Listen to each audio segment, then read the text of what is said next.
você pode ver o mundo despertar pra você.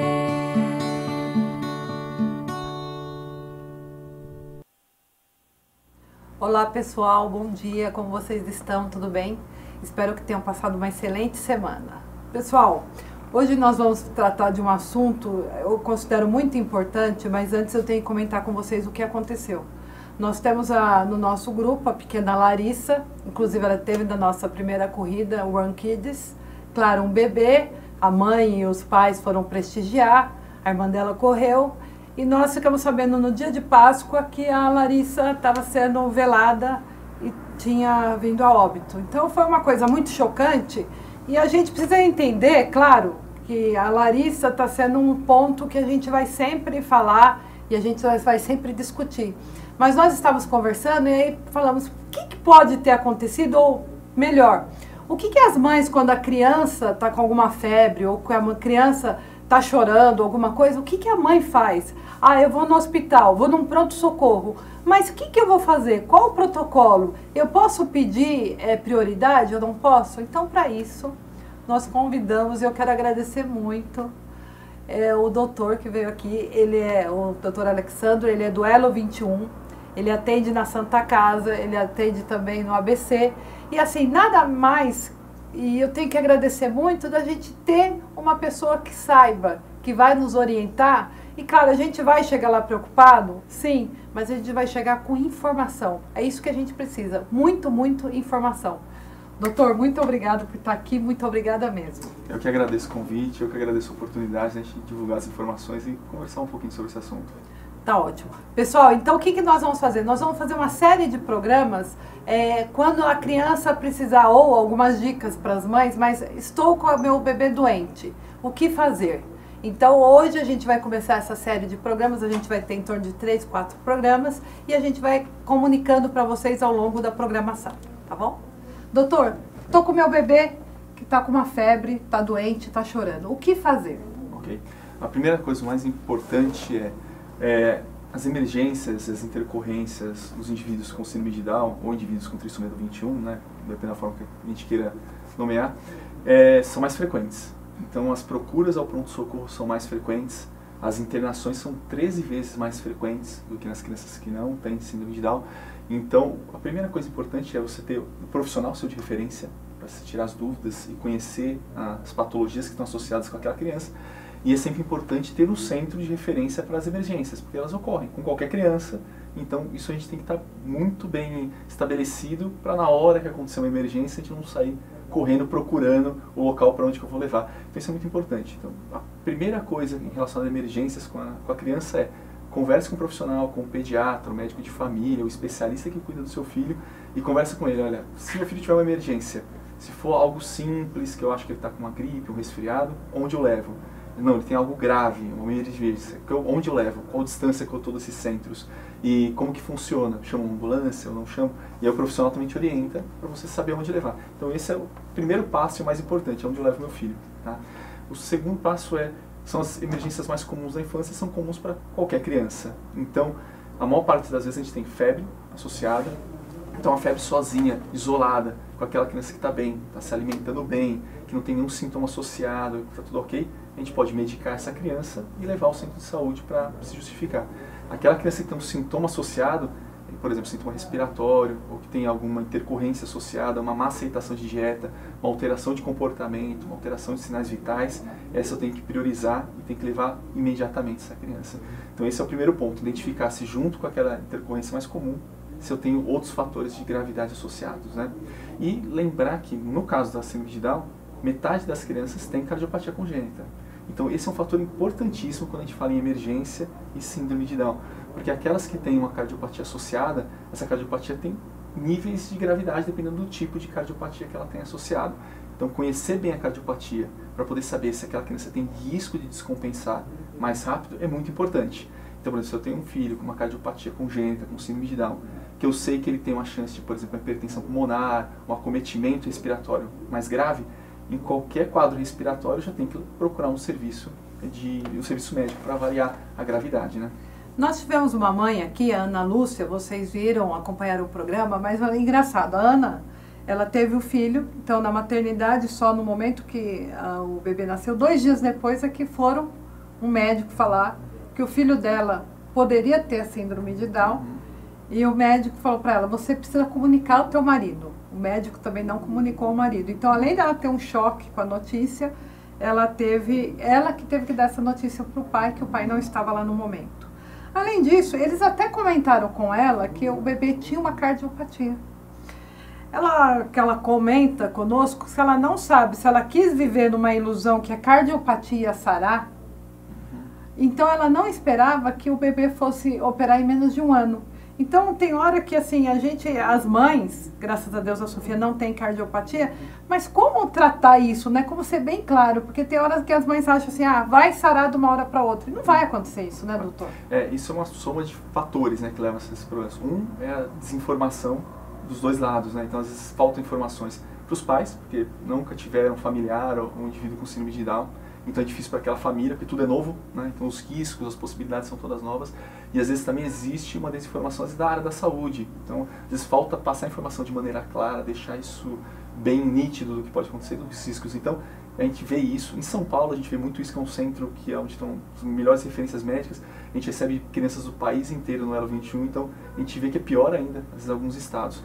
Então uma das coisas que ajuda muito os pais, pensando em emergências, deixa todas essas documentações separadas. Então, por quê? Todas as crianças, quando saem da enfermaria, quando saem do berçário, seu filho nasceu, todas as crianças do país saem com um relatório de alta do berçário. E ali está descrito se tem cardiopatia ou não, o que foi informado para a família, para qual especialista que ela deve procurar.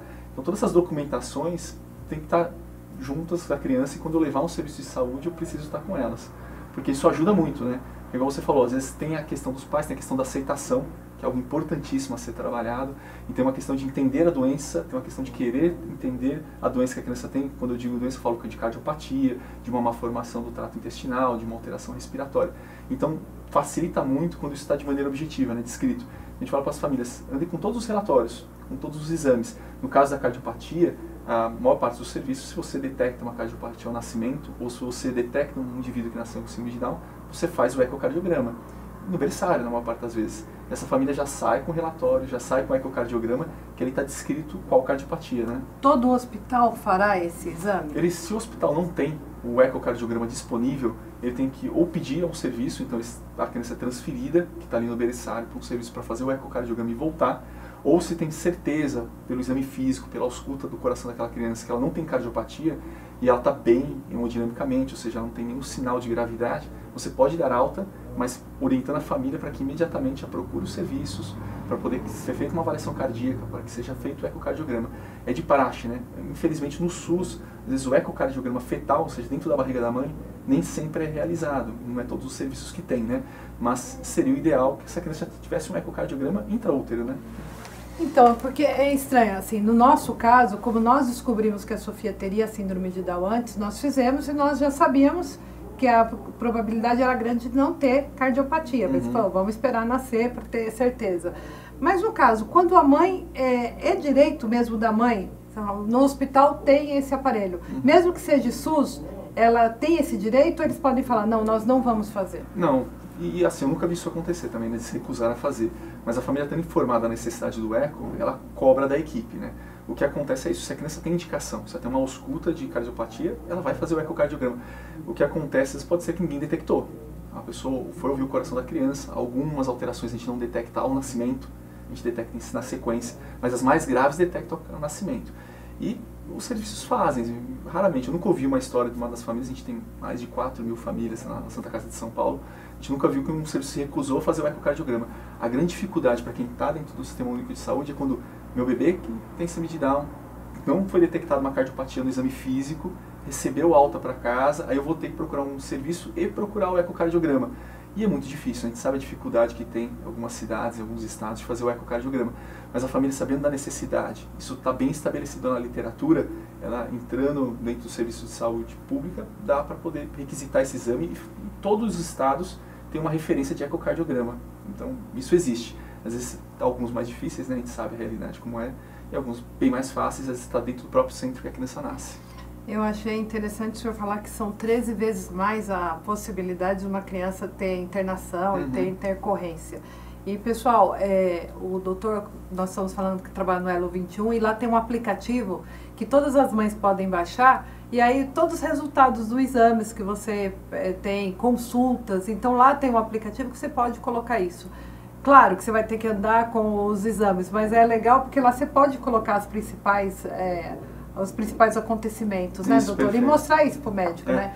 Eu acho que isso é muito importante. Não que na emergência o médico vai, na hora que você está chegando com o teu filho, mas depois é uma fonte de informação, né? Ajuda muito, porque o que acontece? Quem tem filho ou um familiar com trissomia do 21, são muitos profissionais que trabalham, são muitos exames que são pedidos, é muita informação.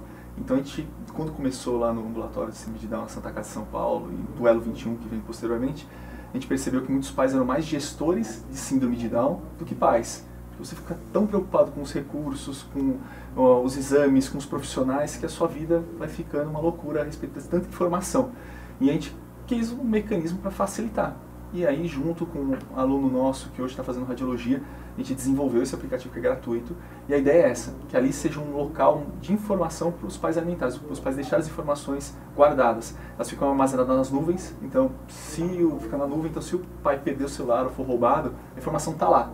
E facilita muito, porque às vezes você não tem que ficar carregando a pasta com os documentos, então eu posso colocar o resultado dos exames, e ajuda muito nisso que a gente está conversando. Então, às vezes a gravidade, ou quanto que eu vou ser mais ou menos intervencionista numa emergência, depende muito da história da criança. Então é bem diferente eu abordar uma criança que eu sei que tem uma cardiopatia grave, que pode descompensar a qualquer momento, e aquilo está descrito, estou com o exame na mão, ou tenho anotado no aplicativo, que, por exemplo, um dos defeitos mais comuns cardíacos é o defeito de septo atrioventricular, uma cardiopatia grave. Então é diferente eu chegar e ver que eu chego no pronto-socorro uma criança que tem uma suspeita, por exemplo, de pneumonia, que os quadros respiratórios são os motivos mais frequentes de internação, que tem um defeito de septo cardíaco, que é grave, e daquela que não tem defeito cardíaco nenhum. Então isso ajuda muito a manejar, isso ajuda muito a não ficar sendo tão intervencionista, isso ajuda muito a priorizar aquela criança. E o aplicativo, um dos motivos é para isso. Além de que ele vem com dicas, novidades, é uma forma de se comunicar, de conhecer um pouco sobre síndrome de Down, e lá vem as diretrizes do Ministério da Saúde também, que é para o acompanhamento ambulatorial. Então esse material todo está lá e ajuda muito. E para a gente que é médico, ajuda muito. Existem muitas síndromes, né? Então eu como pediatra, a gente tem que saber e conhecer pelo menos um pouco de muitas síndromes. A síndrome de Down é a mais frequente de todas. Então quando vem uma síndrome que eu conheço pouco, que eu não tenho tanta experiência, e vem um pai já com material, ou vem com um celular com informações, isso me ajuda muito. Porque realmente a gente não acaba tendo contato com todas as síndromes o tempo inteiro, com todas as doenças. Tem doenças muito raras, né? Então é legal isso, ajuda, nenhum médico vai achar ruim do pai chegar com o aplicativo, com informações. Vai olhar o celular e falou, tá com o celular aqui? Não, doutor, é o aplicativo. Vai agradecer. E não é um prontuário, né? Então ali não é um prontuário médico. Ali é um mecanismo, uma ferramenta para a família utilizar da melhor maneira possível. Tá ótimo. Pessoal, nós vamos fazer um programa sobre dicas. Então nós vamos falar um pouquinho mais do aplicativo, até se vocês tiverem interesse, a gente vai deixar o endereço bonitinho, como que tá lá para vocês baixarem o programa. Mas, doutor, a gente estava falando, então assim, eu tô com o meu bebê, tá apresentando febre, tá chorando, e aí o senhor falou, se for só a febre, eu posso marcar um pediatra. Porque eu tenho o pediatra da Sofia, tem hora que ele fala assim, Dani, evita o máximo ir no pronto-socorro. Porque no pronto-socorro você tem muita gente doente, tem muita infecção. Que momento é esse? Uma das coisas que é importante, sim, idade. Então a idade da criança é muito importante. Então crianças muito jovens, menores de 2 anos principalmente, ainda mais que uma questão de imunidade menor, assim, mais baixa, grosso modo. Então essas crianças com quadro de febre, mesmo sendo um quadro isolado de febre, a gente acaba recomendando que veja um profissional o mais rápido possível. Quer dizer, algumas famílias têm acesso ao próprio pediatra da família no mesmo dia, ou conseguem um encaixe, moram próximo do consultório. Isso é uma outra realidade. Aquelas que não têm, tem que procurar o serviço mais perto. Então a idade é muito importante. Então uma criança, por exemplo, uma criança de meses, dias de vida, essa criança num quadro de febre, ela tem que ir ao serviço de saúde imediatamente. Então isso é importante. A história da criança é muito importante, né?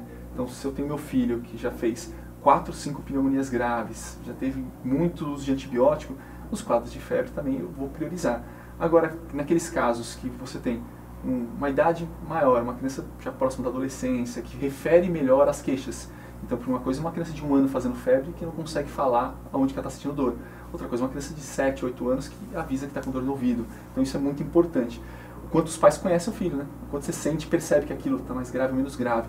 a que temperatura que a gente está trabalhando, né? Então, uma coisa que eu estou vendo, uma criança que eu tenho uma suspeita forte, por exemplo, de gripe, resfriado comum, que todo mundo em casa está resfriado. E aquela criança está com 37,8, 37,7, tá bem. Aquela criança que eu não tenho achado nenhum, acabei de viajar para um local, volta e a criança está fazendo 40 graus de febre. Então, tudo isso é importante. Quando a gente fala em indicações de procurar um serviço de saúde em febre ou intercorrência, é muito difícil, né? Porque, na teoria, se eu tenho uma febre, eu tenho que procurar o médico. E depende muito do quanto que eu tenho acesso ao meu médico. O negócio falou, às vezes eu ligo para o meu pediatra e eu passo a circunstância, ele não vai dar conduta, mas ele fala, olha, leva já para o pronto-socorro. Ou não, medica primeiro e leva para o pronto-socorro. Então, são realidades muito diferentes. A gente não pode ser muito objetivo nisso, né? A gente acaba orientando também as famílias e alguém que está com alguém grave em casa fala, não vou levar, porque, né? Então, esse é um cuidado que tem que ter. Mas conhecendo a criança vendo a idade é importante. Eu acho que o mais importante de tudo é ensinar sinais de alerta, né? Então, sinais de alerta é criança muito jovem. É um sinal de alerta, já tem um febre ou qualquer achado, levar imediatamente. Crianças que têm um histórico já de muitas internações e gravidade. Também essa criança eu vou ter um cuidado maior. Se eu moro muito longe no serviço de saúde, então, para eu chegar a um pronto-socorro, tem lugares do Brasil, tem pacientes nossos lá que falam, eu estou há 3 dias de barco num serviço de saúde. Então, essa é uma família que às vezes não pode aguardar, não pode esperar a criança piorar para poder levar. Eu tenho pessoas que moram do lado do hospital, então isso é muito importante entender. E o quanto que a criança refere ou não do que ela está sentindo. Porque uma coisa, eu tenho um filho meu que está me mostrando, fala, estou com febre, fala, estou com dor de barriga, mamãe, estou tendo diarreia. Então a gente sabe o foco provável, então isso é o mais importante. Ficar muito atento ao sinal de alerta, principalmente com os pequenininhos. Os pequenininhos é o mais importante, porque são os mais difíceis de diagnosticar, são aqueles que a gente acaba colhendo mais exames, são aqueles que podem ficar mais graves, então crianças muito jovens, principalmente antes dos 2 anos, com esquema vacinal ainda não completo. Então essas aqui a gente tem que ter mais cuidado, e onde a febre já pode ser um sinal de alerta imediato e levar no mesmo momento o serviço de saúde. Tá ótimo. Aí tenho que levar no pronto-socorro, ou no meu convênio ou não. Por a criança ter síndrome de Down, são as prioridades? A mãe tem uma prioridade de atendimento? A mãe já falou, ó, meu bebê tem síndrome de Down, eu tenho prioridade. Como que é a conduta, doutor? Como que funciona? Isso é importantíssimo, porque às vezes tem muita confusão em relação ao que é direito, o que são possibilidades, porque a gente tem várias leis relacionadas com pessoas com deficiência. Tem de 2016 e ela especifica várias condutas, né? Então ali muitas pessoas se baseiam por ali. Por quê? No quinto parágrafo dessas diretrizes, essas leis relacionadas com pessoas com deficiência, falam nas referências gerais, nas condutas gerais para essas pessoas, e lá fala que a pessoa tem preferência ou prioridade em serviços de saúde, em órgãos públicos, em acesso à cultura, e fica em aberto, porque são diretrizes gerais. Então, quando você lê aquilo, eu falo, então, joia, entendo que se meu filho tem uma deficiência, e o fato de a síndrome de Down já é considerada dentro dos critérios especificados por essas leis como uma deficiência intelectual, então é dali que se vem. A gente está falando de parte legal agora, né? Então ele fala, então tá joia, então entendi que meu filho tem uma preferência. Aí quando você desce um pouco mais, no parágrafo 25, 26, ele fala dos acessos à saúde, especificamente. E lá o que fala? Fala, uma pessoa portadora de deficiência, e lembra que lá essas leis são para todos os tipos de deficiência, né? Física, intelectual e por aí vai. Ele fala, a pessoa tem direito à preferência no serviço de saúde. Então, legal, então se eu levar meu filho ao pronto-socorro, eu sei que ele tem preferência. Aí vem a descrição exatamente do que isso quer dizer. Aí fala que tem preferência ao serviço após uma avaliação da gravidade por um médico. Então, aí vem um ponto. Então, assim, eu já entendi que meu filho tem preferência à saúde, mas tem que ter uma avaliação prévia do médico para entender a gravidade dele. O que isso quer dizer na prática, né? A maior parte dos serviços no mundo de saúde de emergência, ele tem critérios de gravidade quando chega uma criança. O mais comum aqui no Brasil que a gente usa é o Manchester. Existem vários, então classifica, muitas pessoas devem já conhecer, que é por cor. Então você chega lá no pronto-socorro com seu filho e tem um esquema de cores, um filho classificado. Geralmente é azul para quem não tem gravidade, verde, amarelo, até o vermelho, que é o mais grave. E aí você tem tempos para atender essas crianças. Desde o vermelho, que é imediato, que é a pessoa que chega grave, uma parada cardíaca, um politraumatizado, que tem um acidente de trânsito, e tem que ter atendimento imediato. Até o azul, por exemplo, no caso do Manchester, que a prioridade é super baixa. Alguém que vem pegar um atestado, renovar uma receita, e que pode ser atendido, em alguns protocolos, até 240 minutos, está dentro do esperado.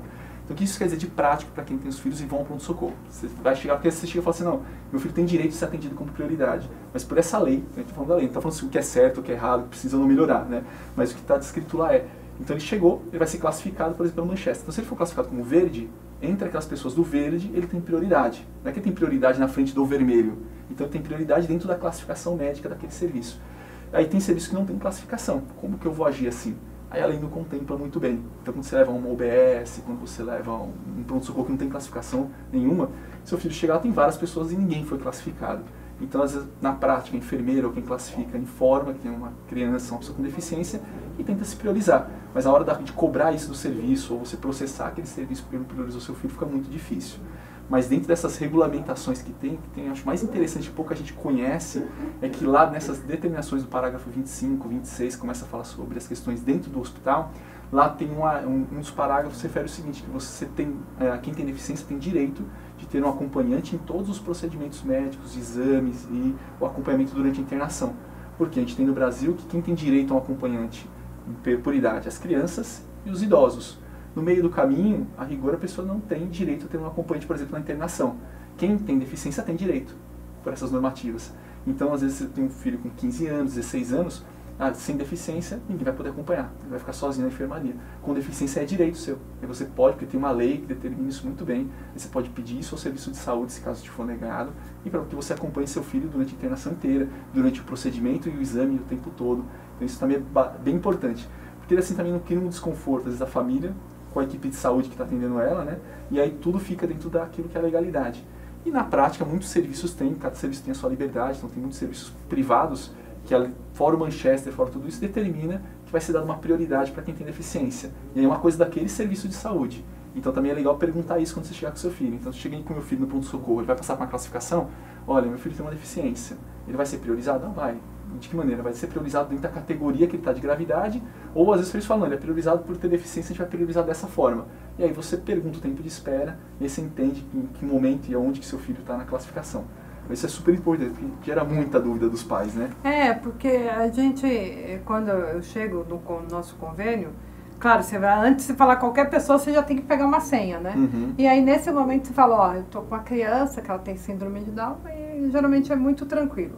O que aconteceu especificamente, eu acho que é interessante nesse caso, e talvez, como o senhor falou, os pediatras conhecem algumas síndromes, mas não serão todas. Uhum. Nesse caso, a mãe estava com uma bebê que estava com muita febre, e estava com vômito e diarreia, e mesmo assim, o médico não passou nenhum exame, não pediu nenhum exame, falou para a mãe que era uma virose e dispensou.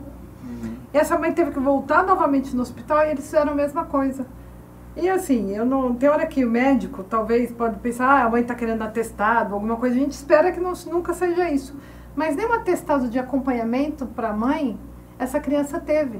Uhum. E aí no outro dia, quando a criança teve um quadro de 40 graus de febre, a mãe não estava junto com o bebê. E aí o que o senhor falou, onde vai levar?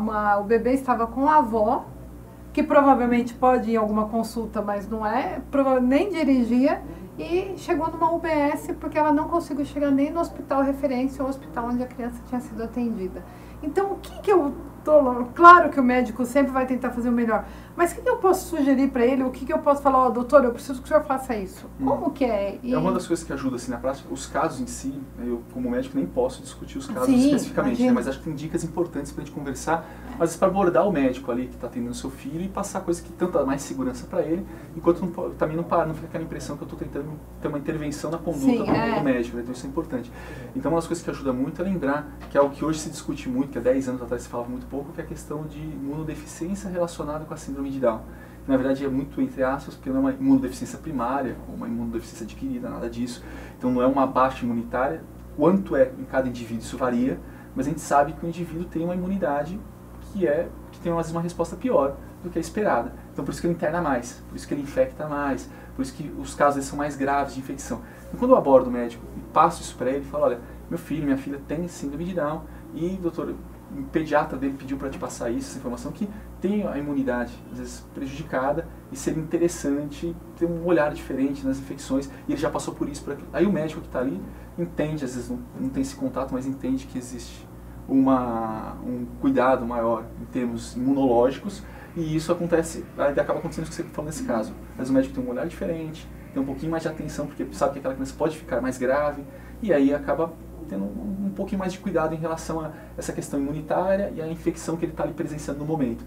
E aí acaba não acontecendo igual você falou, acaba lidando, por exemplo, com aquela gastroenterocolites, aquela virose, aquela infecção intestinal, de uma maneira com um olhar um pouco mais delicado, um pouco mais de cuidado antes de liberar, ou às vezes fica com a criança para avaliar um certo tempo, para avaliar se ela vai responder bem à terapêutica inicial, se ela vai aceitar bem, pede às vezes para voltar em 24 horas para reavaliar, e assim a gente consegue ter um cuidado um pouquinho melhor. Pessoal, é engraçado, né? Quando o tema é importante e a gente sabe que isso está dependendo da vida dos nossos filhos, passa muito rápido, né? Então, claro, esse não é o único programa, como eu mencionei no início. Então, mas agora a gente está encerrando essa semana. Eu queria agradecer muito a audiência, eu queria agradecer muito ao doutor Alexandro. E falar assim, é isso que vai nos ajudar, é isso que vai nos mover. É a nossa união, é o nosso conhecimento. Doutor, muito obrigada. Eu que agradeço, muito obrigado pelo convite. Gente, bem-vindo ao mundo da síndrome de Down. Bem-vindo ao cromossomo 21. Esse mundo é maravilhoso. Um beijo para vocês.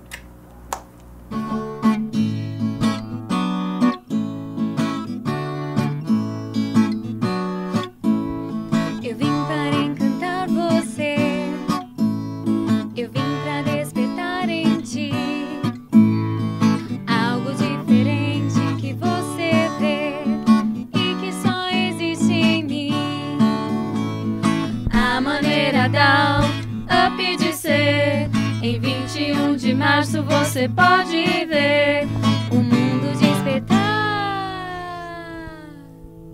pra você.